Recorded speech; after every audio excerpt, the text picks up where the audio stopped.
제가 이 말씀을 찾기 전에 국어사전을 찾아보니 갈망이라는 뜻이 이렇게 표현되어졌습니다. 간절하고 애타게 바란다라는 뜻이라고 이렇게 써 있는 거예요.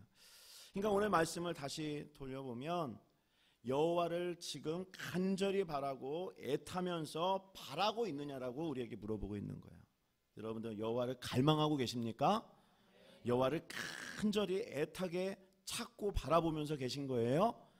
이것을 주님께서 우리에게 오늘 말씀을 통해서 은혜를 주시고자 한다는 것이죠. 여러분들이 은혜를 많이 받으시기를 바랍니다. 최근에 제가 이렇게 봤을 때 여호와를 갈망한 적이 언제인가 이렇게 최근에 생각해 보니 나갈 집은 이사 날짜가 정해졌는데 올 집이 없을 때 제가 여호와를 엄청나게 갈망했어요. 하나님, 이러다가 우리 나가 앉게 생겼어요. 이사갈 날짜는 잡혔는데 지금 이사갈 집이 없어요.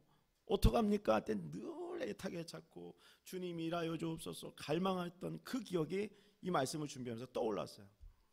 또 하나가 떠오르는 것은 이 수련의 모든 일정, 하나님께서 함께하지 않으면 이 수련회는 도무지 진행될 수 없습니다. 하나님께서 함께해 주시고 그 아이들을 붙잡아 주시고 우리 성도님들을 함께해 주시고 동행해 주세요. 할렐루야. 그게 길을 가나 어딜 가나 정말 세상 사람은 바라보면 미친 사람처럼 늘 여호와를 갈망하면서 여호와 하나님만을 붙잡았다는 거예요. 그랬더니 어떻게 해요? 그 결과 하나님을 실망시키지 않았어요. 제가 정말 살 집을 딱 마련해 주셨고, 할렐루야. 그리고 나서 또 수련회도 참 하나님의 은혜 가운데 사람이 변하고 아이들이 성장되고 교회를 환하게 하나님께서 세우셨다는 거예요. 할렐루야. 자, 이 말씀을 통해 우리가 함께 은혜를 받고자 하는 이 말씀이 뭡니까? 여호와를 간절히 찾고 애타면서 바라는 그 갈망함이 있는 사람은 하나님이 책임져 주신다는 거예요. 할렐루야. 그래서 우리의 신앙은 여호와를 갈망하는 신앙이 되어야 된다라고 말씀해 주고 있죠. 구약 성경을 보면은요, 하나님이 사랑하는 이스라엘 백성들을 데리고 이 애굽에서 광야 땅으로 내보내셨어요. 근데요, 그 광야는 아무것도 없는 곳이거든요. 근데 그 사랑하는 하나님이 광야로 내몬 이유는 목적은 하나요, 핵심은 하나였다라는 거예요. 왜 그런가? 왜 젖과 꿀이 흐르는 땅으로 바로 옮기지 아니하고 목마르고 메마르고 아무것도 없는 그 광야 땅으로 내모셨는가? 하나를 가르쳐 주기 위해서. 무엇을 가르쳐 주는가? 내가 책임지겠다라는 거예요. 내가 너희를 인도했다면 내가 끝까지 너희를 고아와 같이 버리지 아니하고 책임져 주신다라는 그 사실을 광야에서 가르쳐 주길 원했다라는 거죠. 그래서 우리 만나와 메추라기 한번 볼까요? 만나와 메추라기가 하늘에서 떨어진 거예요. 땅에서 안 났어요. 그렇다면 왜 먹을 소산물이 땅에서 솟아나지 않고 하늘에서 만나와 메추락을 내리셨는가라는 거예요. 그것은 우리로 하여금 너희들이 먹을 것과 구할 것을 땅에서 찾지 말고 하늘에서 찾으라는 거예요. 할렐루야. 여러분들이 찾아야 되는 것은 땅이 아닙니다. 여러분들이 바라봐야 되는 것은 땅이 아닌 거예요. 하늘을 바라보고 하나님을 바라볼 때 책임져 주시는 역사가 나타난다는 거예요. 할렐루야. 이게 광야 학교의 핵심이었습니다. 두 번째로 하나 더 따져볼까요? 신약성경에 보면 반석에서 물이 나왔어요. 구약에서도 모세를 통해서 구약이죠. 모세를 통해 반석에서 물이 나오게 하셨어요. 아니, 세상에 어떻게 돌을 깼더니 물이 나옵니까? 그것도 조금 물이 아니라 수많은 사람이 먹을 수 있는, 목마름을 채울 수 있는 물이 어떻게 나와요? 불가능한 일이잖아요. 그러나 하나님은 이 사건을 통하여 우리에게 알려주시는 그 교훈은 무엇인가? 불가능을 가능케 할 수 있는 것이 하나님의 능력이라는 거예요. 할렐루야. 그래서 우리가 하나님을 바라봐야 된다는 거죠. 내가 문제가 있을 때, 어려움이 있을 때, 고난이 있을 때 불가능을 가능케 하는 하나님을 바라봐라. 갈망해라. 하나님은 책임져 주신다. 할렐루야. 이 사실을 여러분들에게 알려주기 위함이었다는 겁니다. 그래서 결론은 무엇입니까? 하나님은 반드시 갈망하는 그 인생을 목마르지 않게 채워주신다. 이 말씀을 믿으시기를 바랍니다. 그래서 여러분들이 아무리 어려워도 우상을 섬기지 말고, 여러분들이 아무리 어려워도 세상을 바라보지 말고, 여러분들이 아무리 어려워도 다른 것에 곁눈질하지 말고 여호와를 갈망하라고 말씀해주고 있는 거예요. 사랑하는 성도 여러분, 그 갈망함이 나에게 있을 때 여호와는 저의 모든 것들을 채워주신다. 이 말씀을 믿으시기를 바랍니다. 그런데 이 소아시아 7교회 중에서 라오디게아라는 교회가 있었어요. 근데 이 교회는요, 무엇인가 문제가 있었는데 무슨 문제가 있는가? 여호와를 안 찾아요. 갈망하지 않아요. 근데 교회는 나와요. 교회예요. 교인이었고 성도였어요. 근데 무엇인가 여호와를 갈망하며 애타게 찾으며 바라는 그 마음이 없이 그냥 왔다 갔다 하는 거예요. 그랬더니 이유에 대해서 물어봤더니 그 라오디게아의 그 교회 성도들이 뭐라고 얘기하냐면, 내가 채워졌다라는 거예요. 풍족하다. 내가 구할 것이 없다라는 거예요. 내가 너무나도 풍족하기에 구할 것이 없다. 내가 만족하고 있다라는 겁니다. 근데 예수님이 이 모습을 보시고 뭐라고 얘기하냐면, 너희들 신앙은 차지도 더없지도 않다라고 얘기해요. 이 말씀이 뭡니까? 형식적이다라고 얘기하죠. 너희 안에는 내가 없다라고 얘기합니다. 이 말씀이 무엇입니까? 그 신앙생활의 그 모습은 절망의 끄트머리를 가고 있다는 거예요. 아주 위험하다. 그래서요, 우리가 신앙생활할 때 우리가 어딜 가나 어디에 있거나 우리가 기도 소리가 멈추고 찬양의 소리가 멈췄다면 이건 아주 위험한 거예요. 예수님이 보실 때 차지도 덥지도 않다. 너무 형식적이다라는 거예요. 그래서 이 말씀이 선포될 때 우리는 신앙을 점검해보고 돌아봐야 됩니다. 무엇인가 우리는 직분을 받았고 무엇인가 교회 나서 봉사는 하지만 내 입에서 찬양의 소리와 기도의 소리와 말씀의 소리가 끝났다면 이 라오디게아의 교인들과 별반 다를 것이 없다라고 주님은 말씀하시는 거죠. 그래서 여호와를 갈망하는 자는 바로 그런 모습이 아니라 여호와를 애타게 찾는 모습이 오늘 본문 말씀 1절에 나오죠. 우리 성경 말씀 봅시다. 이제 우리 앞에를 좀 안 띄웁니다. 우리 성경 말씀 봅시다. 성경을 보고 우리 1절 말씀 한번 같이 읽어볼까요? 시작.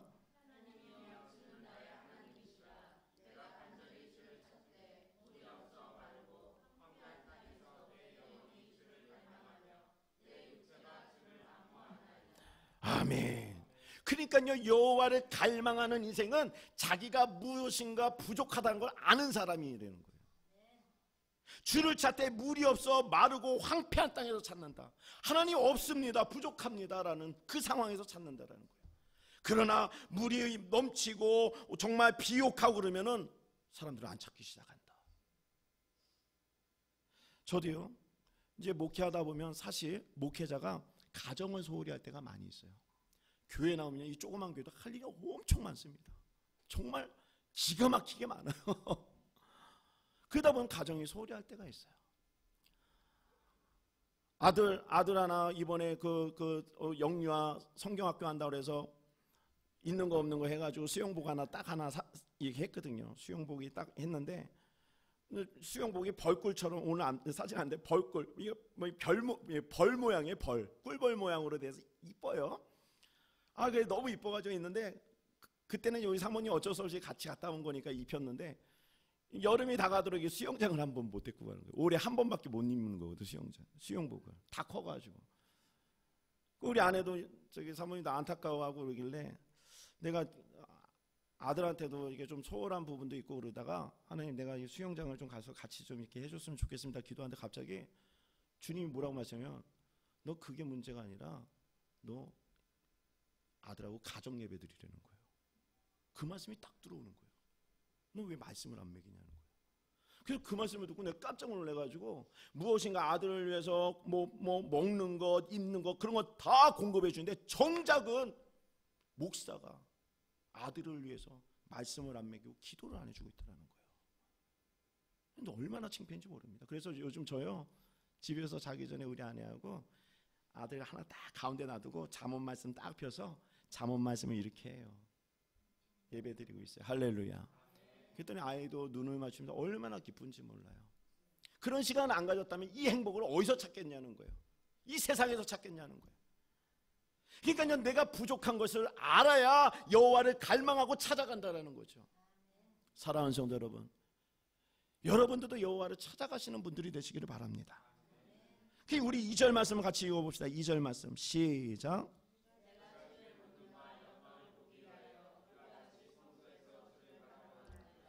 아멘. 여호와를 갈망하는 사람은 하나님의 권능과 능력을 알기 때문에 그래서 바라본다라는 거예요. 그냥 바라보는 게 아니에요. 하나님의 능력을 믿기 때문에 바라본다라는 거예요. 그러니까 여호와를 갈망하고 간절히 찾는 사람은 여호와가 어떤 분인지를 정확하게 안다라는 거죠. 그래서 우리가 그 믿는 대상인 하나님을 어떤 분인지를 아는 것이 정말 힘이 되는 거예요. 할렐루야. 내가 어려움을 당할 때 내 뒤에 계신 분이 누구인가? 전능하신 하나님이시다. 할렐루야.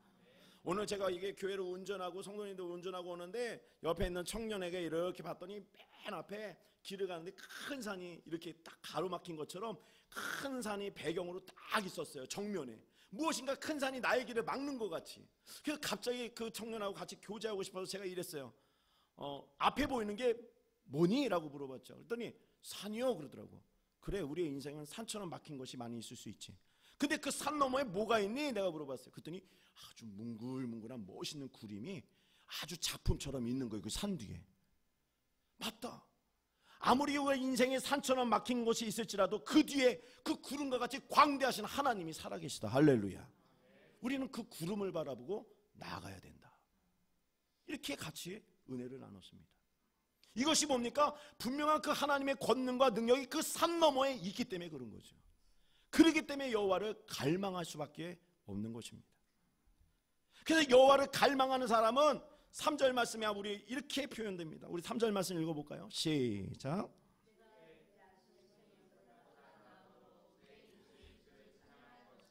아멘. 여호와를 갈망하는 사람은 주의 인자심이 생명보다 나음으로 내 입술이 주를 찬양한다라는 거예요. 입술을 열어서. 그러면 무엇입니까? 여호와를 갈망하는 사람, 나의 입술이 여호와를 찬양하는 사람이다 라고 얘기하는 것이죠. 그렇다면 우리가 우리의 입술을 열어 여호와를 찬양하게 된다면 어떻게 되는 것인가? 이것을 오늘 본문에서 다시 한번 말씀합니다. 여호와의 입술을 열 때 하나님은 구원의 은혜를 베푸시기 때문에 그렇습니다. 구원이라는 것은 그냥 얻어지는 거 아니에요. 돈 주고 사는 것도 아니고 내가 이 세상에 성공했다고 천국 가는 거 아니죠. 어떻게 가는 거죠? 천국은 믿음으로, 입으로 시인하여 가는 거예요. 마음으로 믿어 입으로 시인하여 가는 것이 천국 아닙니까? 마태복음서 1장 21절 말씀에 아들을 낳으니 이름을 예수라 하라. 이는 그가 자기 백성을 그들의 죄에서 구원할 자이심이라 하니라. 아멘. 우리를 구원할 수 있는 분은 오직 한 분, 예수 그리스도. 할렐루야. 근데 그 예수 그리스도를 마음으로 믿어요. 그럼 천국 가느냐? 아니요. 저 마음을 믿었는데요. 제 마음 아시죠? 아니요. 성경은 그렇게 얘기하지 않습니다. 성경은요, 로마서 10장 10절 말씀에 이렇게 얘기했어요. 사람이 마음으로 믿어 의에 이르고 입으로 시인하여 구원에 이르니라. 아멘. 마음으로 믿는 사람은 입으로 시인하는 것과 동일하다라는 거예요. 할렐루야. 그러니까 마음으로 믿는 사람은 입으로 시인하며 다닌다라는 거예요. 근데 어떤 분은요, 교회를 안 나와요. 예수님 살아계신 거 알아요. 저 알고 있고요. 믿어요. 천국 못 가요. 그러면서요, 그분은 교회로 출석 안 하고 그분은 낚시터 가서 예배드리고 등산 가서 예배드리고 막 그래요. 제가 아는 우리 한 목사님도 그런 곳에서 예배드릴 때, 이렇게 공기 좋은 데서 라디오 틀어놓고 예배드리는데 왜 미련하게 굳이 여기까지 와서 예배드리냐 이러는 거예요. 그거는 마음으로 그렇게 해서 구원받는 거 아니에요. 입으로 시인한다는 건 뭐예요? 내가 시인하는 행동을 통해 자기의 모든 것을 내려놓고 주님 앞에 나오는 모습이 있어야 된다는 거예요. 할렐루야. 그것이 온전한 믿음이라고 얘기해 주는 거예요. 마태복음서 10장 32절과 33절 말씀에 이렇게 나옵니다. 누구든지 사람 앞에서 나를 시인하면 나도 하늘에 계신 내 아버지 앞에서 그를 시인할 것이요, 누구든지 사람 앞에서 나를 부인하면 나도 하늘에 계신 내 아버지 앞에서 그를 부인하리라. 마음으로 믿은 것을 사람 앞에서 나 믿습니다라고 고백할 줄 알아야 돼. 할렐루야. 이래야 예수님이 너 나 믿는구나, 그래서 같이 보증서 주시고 시인해 주신다. 그래서 이 말씀에 시편 1장 2절 말씀에 보면 1편 2절 말씀에 보면 그의 율법을 복을 받는 사람은 그의 율법을 주야로 묵상하는 자다라고 얘기해요. 묵상하는 자다. 묵상이 뭡니까? 우리가 아는 묵상은 가만히 있고 뭔가 교회 말씀 듣고 이렇게 묵상 아닙니까? 이렇게 알고 있잖아요. 근데 이 원어의 원문을 따져보면 이 묵상은 이 묵상이 아니에요. 틀린 거예요. 묵상은 뭐냐면 작은 소리로 읊조린다라는 뜻을 갖고 있어요. 그러니까 주님의 말씀을 묵상한다는 것은 내가 이렇게 묵상하고 다니는 것이 아니라 작은 소리로 계속 말을 하고 다녀야 된다는 거예요. 성경을 통독할 때 보면은 오디오 틀어놓고 쫙 통독하시는 분도 있지 않습니까? 그거 통독 아니에요. 그건 지식이에요. 통독은요, 하나님이 말씀하신 통독은 내가 작은 목소리든 큰 목소리든 읊조리면서 나의 입술에서 시인이 되고 그 소리가 내 귀에 들려야 되는 거예요. 할렐루야. 이게 통독인 거예요. 여기에 능력이 나타나는 거예요. 그 시편 49편 3절에 보면 내 입은 지혜를 말하겠고 내 마음은 명철을 작은 소리로 읊조리니이다. 아멘. 이렇게 되어 있어요. 다윗은요, 말씀을 입으로 시인하면서 읊조리고 다녔다는 거예요. 여러분들이 그런 신앙의 모습이 있기를 주님의 이름으로 축원합니다. 그래서 그뿐만 아니라 여호수아서 1장 8절의 말씀을 보면 이 율법을 내 입에서 떠나지 말게 하며 주야로 그것을 묵상하며 라고 그랬어요. 그 다음에 후반절에 뭐합니까? 그리하면 내 길이 평탄하게 될 것이다. 그러니까 여러분들 진짜의 능력은 내 입에서 말씀이 시인하면서 고백해야 되는 거예요. 할렐루야. 그래서 여러분 이스라엘 백성들 보십시오. 지금도 통곡의 벽 앞에서 기도하면서 입술로 시인하고 말씀을 외우면서 입줄이면서 해요. 거기 앞에서 가만히 있는 사람 없어요. 그랬더니 그 이스라엘 백성들은 이 세계에 정말 영향력 있는 이스라엘 백성 만들지 않았습니까? 그래서 말씀은 이렇게 우리가 하나님 앞에 갈망하는 모습으로 입술로 나가야 된다는 사실을 믿으시기를 바랍니다. 요즘은 이 대만의 교회가 부흥하고 성장한다라는 이야기 듣고 있습니다. 근데 그 원인을 찾아보니 그 대만에 있는 교회가 정말 보잘것없이 조그만 교회가 시작됐는데 부흥한 원인이 뭐냐면 성도가 하루에 성경을 10장 이상 읽는 데입니다. 10장. 어떤 일이 있어도. 그리고요, 목회자는요, 성도만 읽느냐? 아니죠. 목회자는 더 읽어야 되잖아요. 기본 20장에서 30장을 읽는데요. 저 이 소리 듣고요, 주여, 저 사실 요즘 30장 이상 못 읽어요. 뭐 여러 가지 일이다, 뭐 노예일이다, 막 뭐 또 여러 가지 있어서 많이 읽어야 제가 읽어도 한 5장 읽나 6장 읽나 그래요. 저는 이거 보고 너무나도 회개했어요. 하나님, 우리 하늘 영광께 너무나도 사랑하시는데 내가 너무나도 말씀을 사랑하지 않았다. 이 목사부터. 그 여러분들은 어때요? 여러분들은 어떻습니까? 정말 하나님이 주신 그 은혜와 모든 것을 누리고자 한다면 이 말씀을 입으로 시인하면서 읊조리시는 모든 분들이 되시기를 바랍니다. 그리하실 때 하나님은 참으로 놀라운 은혜를 베푸실 줄로 믿습니다. 입술을 여는 때, 우리가 갈망하며 입술을 열 때 하나님은 두 번째로 승리의 기적을 누리게 하십니다. 오늘 본문 3절 말씀이에요. 우리 성경 보고 한번 읽어볼까요? 시작.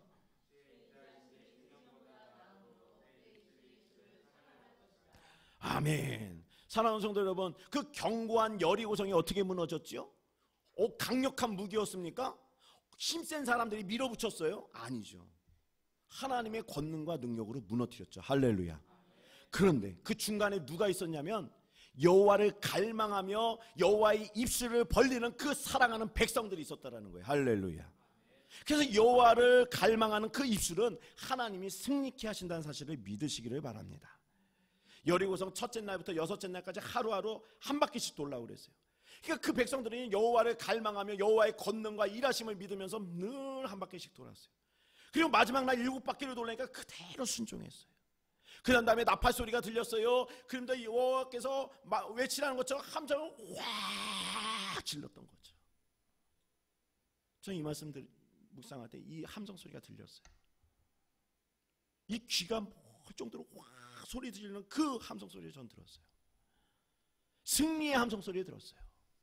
사랑하는 성도들, 신앙생활할 때 이 함성 소리가 나와야 됩니다. 할렐루야.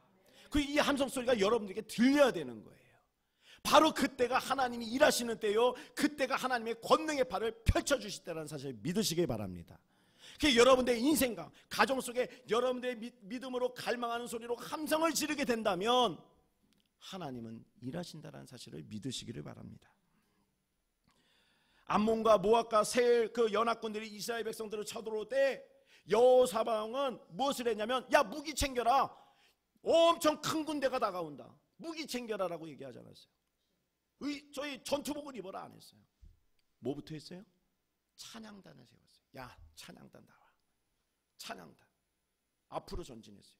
그 군대 앞에 찬양단을 내세웠어요. 그랬더니 어떻게 됐습니까? 찬양의 소리가 입술로 퍼져나가면서 울려지면서 함성 소리가 울리면서 어떤 일이 뭐냐면 하나님의 권능의 팔이 움직이기 시작했죠. 그 수많은 적군들이 지들끼리 싸워가지고 피 흘려서 다 죽어버린 거예요. 할렐루야. 바로 이게 하나님의 일하심이라는 겁니다. 갈망하는 사람을 통하여 일하신다. 할렐루야. 하나님의 승리의 약속을 누구에게 주시는가? 여호와를 갈망하는 사람에게 준다는 사실을 믿으세요. 그래서 여러분들이 여호와를 갈망하는 인생을 사시기를 바랍니다. 군대는 이렇게 군대가 보면 군인들이 군가라는 걸 부르지 않습니까? 사나이로 태어나서 할 일도 많다만. 근데 이 군대에서 군가가 빠지면 어떻게 될까요? 전쟁에서 이길까요? 아니요. 그들한테 좋은 무기를 줘도요, 연구 조사한 결과 이들이 전쟁이 터지면 숨어버린대요. 총 안 쏘고. 왜요? 내 안에 힘이 없기 때문에. 그 군가는 내 안에 이 끌어오는 힘을 올릴 수 있는 동기부여를 한다는 겁니다. 여러분들이 입술로 여호와를 찬양하고 기도해 보십시오. 여러분들에게 하나님이 영적인 능력을 부으시고, 할렐루야, 그 힘이 불어넣으셔서 이 영적인 싸움에서 반드시 이기게 하실 줄로 믿습니다. 이것이 바로 이기는 비결이요, 하나님이 갈망하는 사람에게 주시는 선물이라는 거예요. 여러분들이 이 인생, 영적인 이 전쟁터에서 반드시 승리하시는 모든 분들이 되시기를 바랍니다. 그래서 이렇게 찬양하지 않습니까? 예수의 이름으로 나는 일어서리라. 주가 주신 능력으로, 주가 주신 능력으로, 주가 주신 능력으로 일어서리. 우리의 문제 앞에서도 예수의 이름으로 나는 일어서리라. 주가 주신 능력으로, 주가 주신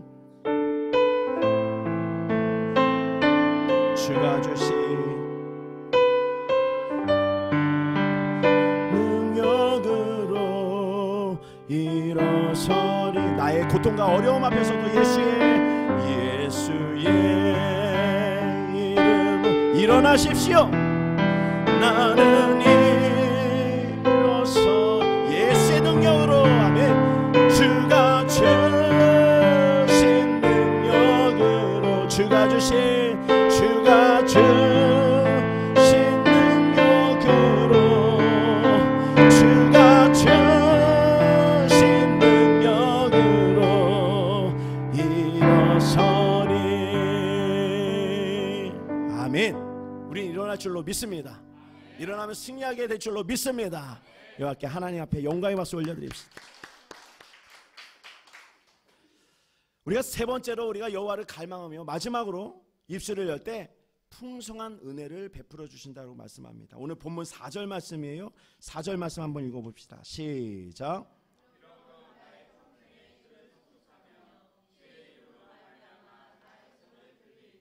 아멘. 길을 가는데 개미 한 마리가 있었어요. 근데 개미가 높은 나무 위로 올라갑니다. 그때 개미가 바람이 싹 부니까 그 야들야들한 가벼운 개미가 턱 떨어져 버린 거예요. 근데 떨어진 게 어디로 떨어졌냐면 강물로 떨어졌어요. 근데 다행히 요만한 잎사귀에 탁 떨어졌는데 다행이다 생각했더니 앞에 보니까, 원래 그랬잖아요, 산 넘어 산이라고, 앞에 폭포가 있는 거예요. 뭐 개울물인데 개한테는 폭포같이 느껴졌겠지 어쩌면은. 근데요, 아무튼 자기가 죽을 것 같다고 확 떨고 있는데 갑자기 비둘기 한 마리 탁 오더니 그 나뭇잎을 탁 물어다가 땅 있는 무대에다가 탁 놔줬어요. 그러니까 개미가 아유 다행이다, 나 살았다 이러면서 더 열심히 살아야지, 얼마나 부지런했는지 너무 열심히 살았어요. 근데 어느 날 개미가 딱 봤는데 포수가 나무를 향해서 총을 겨누고 있는 거예요. 근데 봤더니 그 비둘기, 자기를 구해준 비둘기를 쏘려고 포수가 있는 거예요. 그러니까 어떻게 해요? 개미가 막 가서 그 포수의 그 발 뒤꿈치를 꽉 물어버렸어요. 그러니까 포수가 아 따가 그러면서 빵 쐈는데 그게 빗나가 버린 거예요. 비둘기도 살고. 이 이야기가 주는, 이 예화가 주는 교훈은 뭐냐면 자기가 받은 은혜를 잊지 않는 거예요. 잊지 않고 살아가야 된다. 우리도 마찬가지 아닙니까? 우리가 죄로 죽을 수밖에 없는 우리가 예수 보혈로 말미암아 다시 살았죠.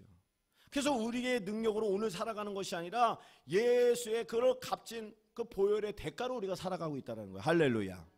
그래서 우리는 그 은혜를 잊지 말고 오늘 내가 무엇을 해야 되는가? 그 은혜를 잊지 말고 여호와를 갈망하며 여호와를 바라는 그 모습이 우리에게 있어야 된다는 겁니다.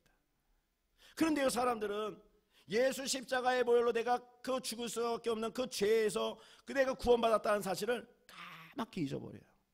목사가 되고 장로가 되고 권사가 되고 안수집사가 되고 집사가 되고 성도가 되고 이게 올라가면 올라가서 점점점 잊어버려요. 자기의 권위적인 걸로만 더 넓어지지 기본적인 그 예수 보혈로 겸손한 모습이 없어지더라는 거예요. 이 교회가 그렇습니다. 그러나 교회는 그렇지 말아야죠. 교회는 올라가면 올라갈수록 더 겸손한 모습으로 내려가야 되는 거예요. 예수의 은혜를 기억하며 살아야 되는 거예요. 할렐루야. 그래서요, 우리가 이렇게 보면은 이 초대교회라는 데가 있지 않았습니까? 근데 그 초대교회를 하나님이 사랑하셨어요. 왜 사랑했는가? 그 초대교회 성도의 모습을 보면 이런 겸손한 모습이 있었다라는 거예요. 말하는 것이 예수님께 하나님께 영광이 되었고, 말하는 것이 옆에 있는 사람을 위로하고 옆에 있는 사람을 사랑하고 옆에 있는 사람에게 용기를 주는 말을 했다라는 겁니다.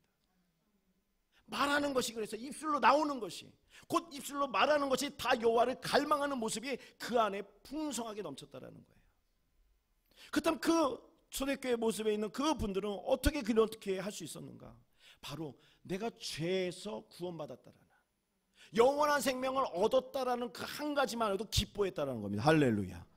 그래서 자기가 가진 소유를 나눠주며 막 그런 거 아니겠습니까? 수련회를 할 때 한 가지 저는 기도 제목이 하나 있었어요. 근데 물론 이제 우리가 이제 아이들도 많고 뭐 우리 장년분들도 계시고 그러지만 아이들이 많아지면 많아질수록 이 지출되는 부분들이 사실 많이 있습니다. 왜냐하면 아이들은 어른과 다르게 무엇인가 해주면은 그 다음에는 아무것도 모르는 애들은 이렇게 좀 이렇게 먹일 것도 있고 막 이렇게 필요해요. 그래서 우리가 성경학교를 이렇게 적은 규모로 한 것이 아니라 아이들한테 가장 좋은 것을 주기 위해서는 그것이 또 뒷받침이 돼야 되는 거예요, 재정이. 근데 기도를 하기도 전에 막 기도를 하고 또 아는 권사님하고도 얘기를 했는데 놀라운 사실은 수련회를 할 때마다 까마귀를 보내셔서 먹이시는 거예요. 그 수련회를 공급하시고 자기 새끼도 아닌데 최근에는 우리가 알파코스 수련회 이거 할 때 성령의 나를 할 때 어떤 놀라운 역사가 있냐면 한 권사님이 오셨어요. 권사님이 오셨는데 이제 제가 예전에 부교육자로 있을 때 그 있었던 권사님인데 그 권사님이 오셔서 목사님 기도하다가 왔어요 그러더라고요. 그러니까 기도하다가 오셔서 축복합니다 제가 그랬죠. 근데 그냥 온 것이 아니에요. 그분이 그날이 그 첫 직장을 들어가서 이제 아기 돌보미로 첫 직장에 들어가서 아기 돌보면서 그 힘든 일을 하고 첫 봉급을 받았는데 그 봉급을 교회로 우리 하늘영광교회로 가지고 오라는 응답을 받았다는 거예요. 근데 그걸 딱 바꾸는 순간 역시 하나님이 하신다 일하신다. 하나님의 사람을 통해 하나님이 하신다는 걸 반드시 알았어요. 그래서요 하나님을 갈망하고 하나님을 구하는 그곳은 하나님의 채우시는 풍성한 은혜가 있다는 사실을 믿으시길 바랍니다. 그래서 그 걱정 근심들이 다 사라져 버렸어요. 이게 하나님의 놀라운 역사입니다. 지금도 그렇게 하나님은 일하고 계신 거예요. 잠언 말씀 18장 20절의 말씀은 사람은 입에서 나오는 열매로 말미암아 배부르게 되나니 곧 그의 입술에서 나는 것으로 말미암아 만족하게 되느니라. 하나님 앞에 풍성한 은혜를 누리는 사람들이 어떤 사람들입니까? 여호와를 갈망하며 여호와를 찾아가는 그 고백을 하는 사람들, 그 앞에 순종하는 사람들을 통하여 만족을 누리게 하겠다는 거예요. 근데 그 권사님이 얼마나 기쁘게 하고 자기가 이렇게 쓰임 받아서 얼마나 좋은지 모르겠다고 하면서 가셨는 거예요. 그 뒷걸음이 저는 예수님 같더라는 거예요. 사실 우리 교회가 그렇게 왔습니다. 그렇게 수많은 까마귀를 하나님께서 보내시고 하나님의 사람을 보내셨다는 거예요. 바울이 뭐라고 합니까? 자신의 능력으로 자기의 위치에 있는 것이 아니라 하나님의 은혜를 입은 사람이라는 그 말의 뜻을 갖고 있어요. 이름에는 바울이라는 뜻을. 그래서 이 바울이 고백한 것은 나는 하나님의 은혜로 됐다라는 거예요. 고린도전서 15장 10절 말씀에 그러나 내가 나된 것은 하나님의 은혜로 된 것이니 내게 주신 그의 은혜가 헛되지 아니하여 내가 모든 사도보다 더 많이 수고하였으나 내가 한 것이 아니요 오직 나와 함께 하신 하나님의 은혜로다. 아멘. 내가 나된 것은 하나님의 은혜라는 거예요. 자기가 많은 일을 했대요. 그러나 자기의 공로를 돌리지 않습니다. 이것은 하나님이 주신 능력 갖고 한 것이다 라고 공로를 하나님께 올려드리죠. 할렐루야. 그러니까 수많은 일을 하고 많은 사도보다 자기가 많은 일을 했다는 것을 인정받으려는 것이 아니라 이것은 뭐든지 하나님의 은혜로 내가 할 수 있었던 것이다 라고 얘기하는 거예요. 겸손한 모습이죠. 입술로 시인하는 거죠. 그러면서 이 말씀을 통해서 우리에게 주시는 가장 큰 핵심의 중요한 부분은 이 모든 것을 통해 할 수 있었던 것은 마지막 구절에 오직 나와 함께 하신 하나님의 은혜다. 할렐루야. 하나님이 함께 해주니 능력을 받아서 일할 수 있었다는 거예요. 할렐루야. 그래서요, 우리는 이 말씀을 듣고 나서 어떤 결단이 있어야 되는가? 이제 내가 앞으로 이 땅을 밟고 살아가는 동안 내가 무엇을 위하여 갈망하며 살아가야 되는가? 내가 정말로 눈뜨고 살아가는 호흡하는 이 순간에도 누구를 더 갈망하며 입술로 고백하며 살아야 되는가? 이것은 우리에게 주시는 영적인 하나님의 숙제라는 거예요. 여러분들은 하나님을 갈망하시는 분들이 되시기를 바랍니다. 그래서 내 마음속에 더 여호와를 갈망하는 모습, 애타게 찾는 모습이 있을 때 하나님께서 여러분들의 삶을 더 풍성한 은혜로 채워주실 줄 믿습니다. 기도하겠습니다. 우리 말씀 듣고 합심해서 기도할 때 여러분들 정말 무엇을 위해서 갈망하며 사시고 계십니까?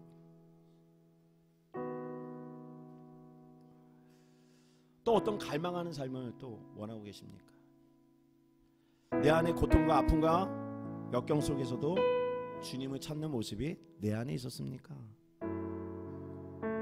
그래서 주님은 우리에게 말씀하시기를 너희 시선을 이제 십자가를 바라봐라.